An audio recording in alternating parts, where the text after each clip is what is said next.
Hi friends, first of all ரொம்ப நன்றி நம்ம சேனலை சப்போர்ட் பண்ணுற ஒவ்வொரு நண்பர்களுக்கும்.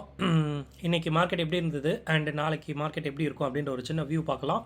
ஆக்சுவலாக இன்றைக்கி பார்த்திங்கன்னா ஒரு லாஸ் வந்து புக் பண்ணியிருக்கோம். ஆல்மோஸ்ட் வந்து பார்த்திங்கன்னா ரீசெண்ட் டேஸில் இது கொஞ்சம் நிறைய லாஸ் அப்படின்னு தான் சொல்லணும். நான் எதிர்பார்த்தது தான். ஏன்னா ஃப்ரைடே ஈவினிங் லாஸ்ட் ஒரு 2 மணி நேரம் மார்க்கெட்டை நான் கொஞ்சம் பார்க்கல. அதனால் பொசிஷன் வந்து பார்த்திங்கன்னா அப்படியே விட்டு இருந்தது. ஸோ அதுதான் ஆக்சுவலாக ஒரு இது.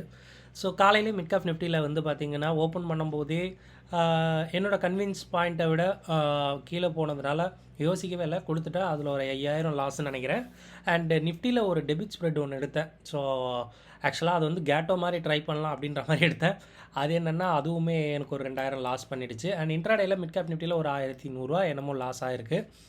ஸோ லெட்ஸி பார்க்கலாம். எது எடுத்தாலும் இன்றைக்கி வந்து பார்த்திங்கன்னா லாஸ்ட்டில் தான் முடிஞ்சிருக்கு. லெட்ஸி ஒரு பேங்க் நிஃப்டியில் ஒரு பொசிஷனும் ஃபின் நிஃப்டியில் ஒரு பொசிஷனும் இருக்குது.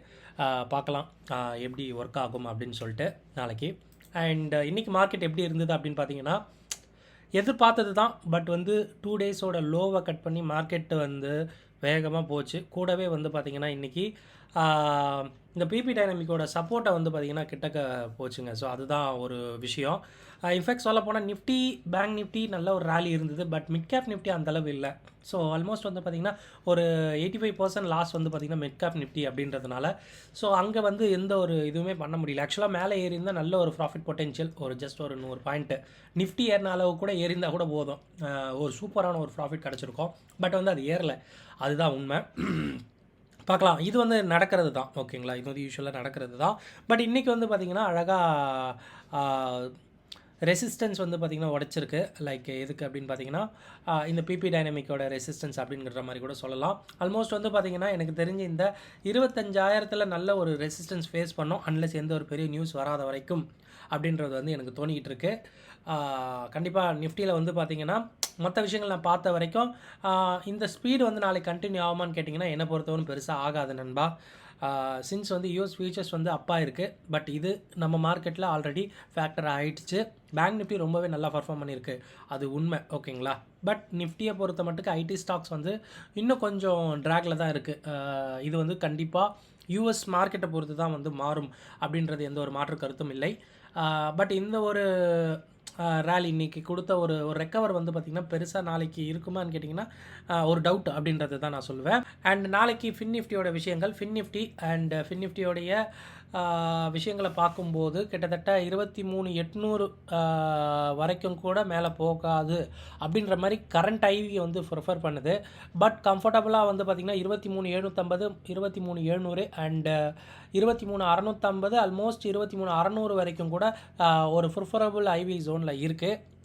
பட் வந்து பார்த்திங்கன்னா புட் சைடில் நல்ல ஒரு ஸ்ட்ராங்கான ஒரு இது இருக்குங்க ஃபின் நிஃப்டியை பொறுத்த மட்டுக்கு. இன்றைக்கி சேஞ்ச் இன் ஓஐ பார்த்தோம் அப்படின்னா ஆல்மோஸ்ட் வந்து பார்த்திங்கன்னா ஆல்மோஸ்ட் சேஞ்ச் இன் ஓஐ வந்து ஓவராலாக எடுத்தால் கூட ஒரு ஐடியா கிடைக்கும். ஆக்சுவலாக இன்றைக்கி ரொம்ப அதிகமாக ஓஏ இருந்தது எங்கே அப்படின்னு பார்த்தீங்கன்னா 23,500 தான், 17 லட்சம் வந்து அடிஷன் பண்ணியிருக்கு. ஸோ கால் சைடில் வந்து பார்த்திங்கன்னா கிட்டத்தட்ட வந்து ஒரு 12 லட்சம் இருக்குது 23,800. கண்டிப்பாக எய்தர் சைடு இது ரெண்டும் உடையும் போது நல்ல ஒரு ரேலி கிடைக்கும். பட் 23,700 ஒரு ஸ்ட்ராடல் இருக்குது.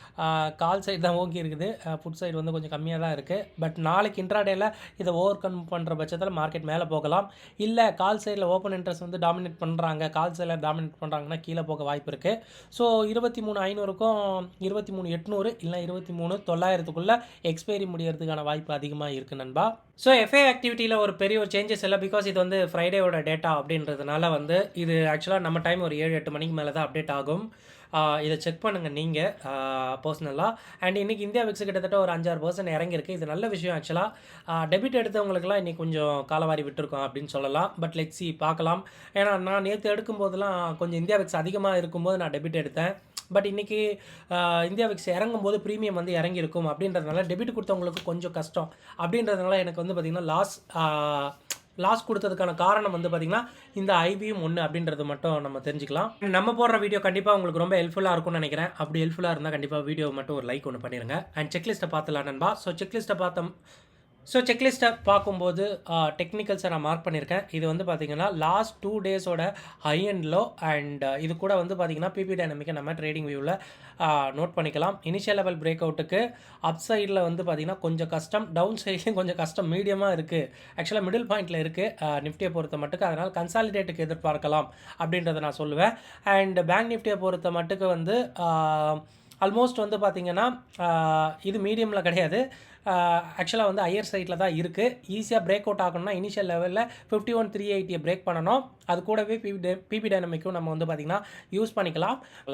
அண்ட் டேட்டா ஃபார் ஆப்ஷன் ட்ரேடர்ஸ்க்கு வந்து ஃபியூச்சர்ஸ்க்கும் ஸ்பாட்டுக்கும் நம்ம பார்க்கும்போது நிஃப்டியில் எந்த ஒரு சேஞ்சஸும் இல்லை நண்பா. ஸோ ரொம்ப இது பார்க்கவே கொஞ்சம் கஷ்டம். ஓகேங்களா. ஸோ எந்த ஒரு சேஞ்சஸுமே இல்லை இன்றைக்கி ஆக்சுவலாக ஸ்பாட்டுக்கும் ஃபியூச்சர்ஸ்க்கும் நேற்று இருந்த மாதிரி தான் இருக்குது.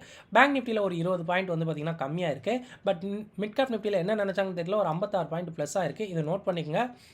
மேபி நாளைக்கு இல்லை நாளான்னைக்கு இந்த மிட் கேப் நிஃப்டி ஒரு ரேலி பறக்க ரொம்ப ரெடியாக இருக்குது. பிகாஸ் இன்றைக்கி நிஃப்டி பேங்க் நிஃப்டி எல்லாம் ஏறும்போது இந்த மிட் கேப் நிஃப்டி வந்து பார்த்திங்கன்னா அப்படியே வந்து பாய விரிச்சு படுத்துட்டான்னு சொல்லணும். ஸோ இதோடைய வெளிப்பாடு நாளைக்கு நாளான்னைக்கு கண்டிப்பாக இருக்கும். இவன் பாட்டும் தனியாக ஒரு பர்ஃபார்மன்ஸ் கொடுப்பான் பாருங்களேன், கண்டிப்பாக இது இருக்கும். அண்ட் பிசிஆரை பொறுத்த மட்டுக்கும் நிஃப்டி கொஞ்சம் வந்து பார்த்திங்கன்னா ஏறி இருக்குது, நல்ல விஷயம். அண்ட் பேங்க் நிஃப்டியும் நல்லாவே ஏறி இருக்குது. அண்ட் மிட் கேப் நிஃப்டி வந்து பார்த்திங்கன்னா கொஞ்சோண்டு ஷேடாக இருக்குது. பட் இங்கே பார்த்தீங்கன்னா பிசிஆரில் வந்து கொஞ்சம் ஷேடாக இருக்கிற மாதிரியும் அண்ட் ஃபியூச்சர்ஸ் விஷயத்தில் கொஞ்சம் இன்க்ரீஸ் ஆன மாதிரியும் வந்து பார்த்திங்கன்னா நமக்கு காட்டியிருக்காங்க. பட் இங்கே வந்து மிட் கேப் நிஃப்டி கண்டிப்பாக ஓல்ட் ஆகும். ஓகேங்களா, பெருசாக கீழே இறங்கினா கூட ஓல்ட் ஆகும் அப்படின்றத நான் நினச்சிக்கிட்டு இருக்கேன். பிகாஸ் இன்றைக்கி கொடுத்த அந்த ரேலியில் அது பார்ட்டிசிபேட் பண்ணலை அப்படின்றதுனால அட்லீஸ்ட் நாளைக்கு இறங்கும்போது கூட ஒரு ஹோல்டு கொடுக்கலாம் அப்படின்றத நான் நினச்சிட்டு இருக்கேன். அண்ட் குளோபலாக விஷயங்கள் பார்க்கும்போது யூஎஸ் ஃபியூச்சர்ஸ் இதுவரையுமே ஒரு 3/4% வந்து பார்த்திங்கன்னா ஏறி இருக்கான். நோட் பண்ணிக்க, நல்ல விஷயம். அண்ட் இனி 2 வாரத்துக்கு மார்க்கெட் வந்து இப்படி வால்டைலாக தான் இருக்கும். ஏன் அப்படின்னா ரொம்ப வருஷம் கழித்து ஃபெட்டோடைய இன்ட்ரெஸ்ட் ரேட் வந்து பார்த்திங்கன்னா இறக்க போகிறாங்க. எப்போ அப்படின்னு பார்த்தீங்கன்னா இந்த புதன் இல்லாமல் அடுத்த புதன் இல்லாமல் அதுக்கடுத்த புதன் நினைக்கிறேன். ஓகேங்களா, ஆல்மோஸ்ட் வந்து பார்த்திங்கன்னா இந்த லாஸ்ட் வீக்குன்னு நினைக்கிறேன், செப்டம்பர் லாஸ்ட் வீக்கில் வந்து இருக்குது. புதன்கிழமை ஆல்மோஸ்ட் நான் டேட் மறந்துட்டேன், பட் புதன்கிழமை கண்டிப்பாக இருக்குது. அப்போது வந்து பார்த்திங்கன்னா ரேட் கட் பண்ணுவாங்க, கண்டிப்பாக பண்ணி தான் ஆகணும். கண்டிப்பாக இந்த செப்டம்பரில் ஒரு ரேட் கட் உண்டு. இது வந்து பார்த்திங்கன்னா ஒரு வால்டைலாக மார்க்கெட் வந்து இருக்கும், மேலே கீழே இருக்கும். ஸோ ஆஃப்டர் ரேட் கட்டுக்கு அப்புறம் மார்க்கெட் ஒரு டேரெக்ஷனை பிடிச்சி மேலே போக்க வாய்ப்பு ரொம்ப அதிகம் அப்படின்றத நான் ஃபீல் பண்ணுறேன் பர்சனலாக. லெட்ஸி, அதையும் நம்ம பார்க்கலாம், வெயிட் பண்ணியிருந்து. அண்ட் இவ்வளோ விஷயம் நம்ம பார்த்தோம். இன்றைக்கி இந்தியா விக்ஸ் வேறு கம்மியாக இருக்குது. டெபிட் போட்டவங்களுக்கு வந்து பார்த்திங்கன்னா நேற்று டெபிட் போட்டவங்களுக்கு ஆக்சுவலாக வந்து கொஞ்சம் லாஸ் இருந்திருக்கும், வேறு வழி கிடையாது. பட் நாளைக்கு இந்தியா விக்ஸ் ஏறும்போது அதுக்கான விஷயங்கள் அதுக்கேற்ற மாதிரி ப்ரிப்பேர் பண்ணிக்கணும். பட் இன்றைக்கெலாம் பேங்க் நிஃப்டிலாம் மூவ் பண்ணி டெல்டாவை மூவ் பண்ணி கொண்டு வந்தேன். பட் சின்ன லாஸ் தான் வந்து கிடைச்சிது. ஓகே, ஒரு நல்ல மூவ் ஆக்சுவலாக. ஓகேங்களா, ஒரு த்ரூஅவுட் டேயில் இந்த மாதிரி பேங்க் நிஃப்டி எல்லாம் ரேலி ஆகுது அப்படின்னா அது பின்னாடி போகிறது கொஞ்சம் வந்து கஷ்டமாக தான் இருக்குது நண்பா. ஸோ செக் பண்ணிக்கங்க. ஸோ ஆப்ஷன் ட்ரேட் பண்ணுறவங்க கொஞ்சம் உஷாராக பண்ணுங்கள். ஏன்னா வந்து சடால்னு இந்தியா விக்ஸ் இறங்குறதும் ஏறுறதும் வந்து பார்த்திங்கன்னா அவங்களுக்கு கண்ணுக்கே தெரியாமல் வந்து பார்த்திங்கன்னா ப்ராஃபிட்டோ லாஸோ கொடுத்துட்டு போகும். ஸோ ப்ராஃபிட் கொடுத்தா ரொம்ப நல்லது, பட் லாஸ் கொடுத்தா ரொம்ப கஷ்டம் அப்படின்றது மட்டும் சொல்கிறேன். ஸோ இந்த வீடியோ பார்த்ததுக்கு ரொம்ப நன்றி. தேங்க்யூ. ஜெய் ஹிந்த்.